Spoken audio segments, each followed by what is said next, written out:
আমার অত্যন্ত স্নেহভাজন, আপনারা জানেন আমার একটা অনলাইন পোর্টাল আছে নারায়ণগঞ্জ ফার্স্ট নিউজ। এটা আমি হৃদয়কে সঙ্গে নিয়েই শুরু করেছিলাম, ওর সঙ্গে পরামর্শ করে আমি শুরু করেছিলাম। যাই হোক, তার উপরে যে নির্মম হামলা হয়েছে, যে বর্বরোচিত হামলা হয়েছে, এইটা জানার সঙ্গে সঙ্গে আমি একটা জিনিস দেখছি যে আসলে আমরা সাংবাদিকরা যারা সঠিক পথে থেকে সাংবাদিকতা করি, তাদের ভিতরে অটোমেটিক একটা ঐক্য হয়ে যায়। এবং হৃদয়ের এই বিষয়টা দেখার সঙ্গে সঙ্গে আমি প্রেস ক্লাবের, যেহেতু আমি সাধারণ সম্পাদক, আমরা আবার নারায়ণগঞ্জ প্রেস ক্লাবের বিশেষ করে সভাপতি, সেক্রেটারি কিছু একটা ফেসবুকে পোস্ট করতে হইলে এই রিলেটেড সবাইকে জানাইতে হয়। আমি সঙ্গে সঙ্গে আমার এক্সিকিউটিভ কমিটির সিনিয়র সভাপতিকে এবং সিনিয়র মেম্বার যারা, তাদেরকে জানাইলাম। বলল যে তুমি প্রথমেই ফেসবুক পোস্ট করা এটা হইলো অত্যন্ত দ্রুত, এবং এটা সোশ্যাল মিডিয়ার যুগ, বুঝতে হবে অতি তাড়াতাড়ি পৌঁছে যায় সবার কাছে। তা আমি একটা পোস্ট দিছি, এটা আপনারা অনেকেই দেখেছেন। পোস্ট দেওয়ার সঙ্গে সঙ্গে আমি এসপি সাহেবকে ফোন করেছি। আমি বলছি এই ছেলেটা অত্যন্ত ভালো একটা ছেলে, ভালো একজন সাংবাদিক, আর সে আমাদের সকলের প্রতিনিধি। তার উপরে এরকম নির্মম হামলা হয়েছে, আমরা এর দৃষ্টান্তমূলক শাস্তি চাই। তখন এসপি সাহেব বললেন আমাকে, আমি তো ভাই ঢাকায় ট্রেনিংয়ে ছিলাম, আমি মাত্র আজকে আসছি, তা আসামি তো মনে হয় মূল আসামি ধরা পড়ছে। আমি হ্যাঁ ধরা পড়ছে, বাকিদেরকে আপনার ধরতে হবে।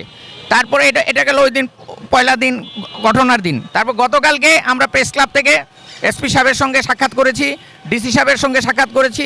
এসপি সাহেবের সঙ্গে যখন কথা বলি, তখন ফতুল্লা থানার ভারপ্রাপ্ত কর্মকর্তা সাহেব ছিলেন। আমরা দৃঢ় কণ্ঠে বলেছি বাকি আসামিদেরকে গ্রেপ্তার করতে হবে এবং দৃষ্টান্তমূলক শাস্তি দিতে হবে।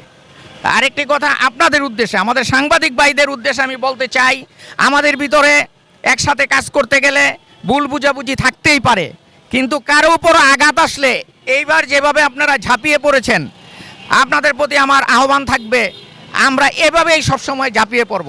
সাংবাদিকরা আজকে হামলা শিকার হয়েছে, এটা যদি পার পেয়ে যায়, আজকে সে হামলা শিকার হয়েছে, কাল আমি হামলা শিকার হব, আপনি হামলা শিকার হবেন। এই জন্য এই প্রতিবাদ হওয়ার দরকার ছিল।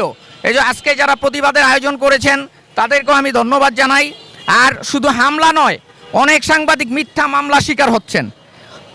নিউজ পত্রিকায় রিপোর্ট করলাম, ভাল লাগলো না, গিয়ে দেখা গেল কোর্টে তারা একটা চাঁদাবাজির মামলা করে দিল। এটা নিয়ে পুলিশ আবার তখন ফায়দা হাসিলের চেষ্টা করে, পুলিশ তখন ওই সাংবাদিককে দাবায় রাখার চেষ্টা করে। এই সব ব্যাপারগুলি যখনই কারো বিরুদ্ধে কোনো মিথ্যা মামলা হবে, হামলা হলে তো আমরা সঙ্গে সঙ্গে অ্যাকশানে যাব, মিথ্যা মামলা হলে আপনারা সবাই জানাই দেবেন এবং প্রেস ক্লাবকেও অবগত করবেন। আমরা ইনশাল্লাহ একতাবদ্ধভাবে প্রতিটি অন্যায়ের প্রতিবাদ করব। আরেকটি কথা আমি বলি, প্রশাসনকে উদ্দেশ্য করেই বলি, আজকে সাংবাদিকরা যদি আপনাদের পাশে না থাকতো, পুলিশের পাশে যদি সাংবাদিকরা না থাকতো, সাংবাদিকরা থাকার পরেও আপনারা আইন শৃঙ্খলা সামাল দিতে পারছেন না। যদি সাংবাদিক সমাজ, নারায়ণগঞ্জের সাংবাদিকরা আপনাদের পাশে না থাকতো, এই শহর বসবাসের উপযোগী থাকতো না, মানুষ বসবাস করতে পারতো না। নারায়ণগঞ্জের সাংবাদিকদের প্রতি প্রতিটা সন্ত্রাসীর কিন্তু একটা ভীতি কাজ করে, গডফাদারদের ভিতরে এরা ভীতি কাজ করে, যে কিছু করলেই তো ওরা এক ঝাঁক সাংবাদিক চলে আসবে, পত্রিকায় নিউজ চলে আসবে, সোশ্যাল মিডিয়ায় নিউজ চলে যাবে। এই ভয়ে কিন্তু সন্ত্রাসীরা স্তিমিত থাকতেছে।